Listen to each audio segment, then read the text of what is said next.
March 28 சனிக்கிழமை. அயோக்கியமானதைச் செய்யாது. அன்பு அயோக்கியமானதைச் செய்யாது.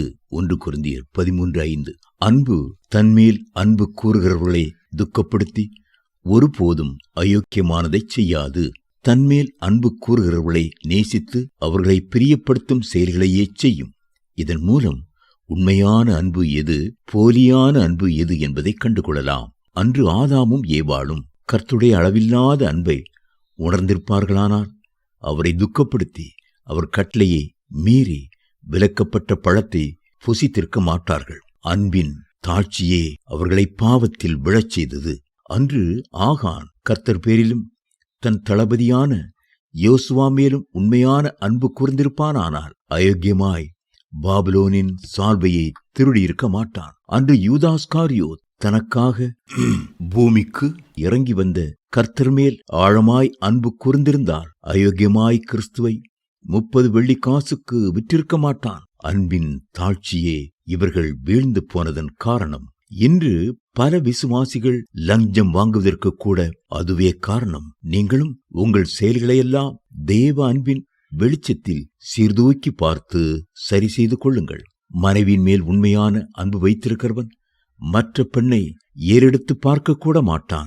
பிள்ளைகள் மேல் உண்மையான அன்பு வைத்திருக்கிறவன் பிள்ளைகளுடைய படிப்பிற்காகவும் எதிர்காலத்திற்கும் உள்ள பணத்தை எடுத்து உதாரியாய் செலவழிக்க மாட்டான். கர்த்தர் மேல் உண்மையான அன்பு வைத்திருக்கிறவன் அவரை துக்கப்படுத்திவிட்டு உலக உல்லாசங்களை நோக்கி செல்ல மாட்டான். அன்பு அயோக்கியமானதைச் செய்யாது. கர்த்தருடைய கண்கள் எபேசு சபையின் கிரியைகளை கண்டது, பிரயாசத்தை மெச்சியது, பொறுமையை பாராட்டியது. ஆனாலும் கூட அந்த எபேசு சபையில் இருந்த ஒரு குறைபாடு கர்த்தருடைய உள்ளத்தை வேதனைப்படுத்தியது. நீ ஆதியில் கொண்டிருந்த அன்பை விட்டாய் என்று உன் பேரில் எனக்கு குறை உண்டு என்று அவர் சொன்னார். இது எவ்வளவு பரிதாபமான ஒரு நிலை!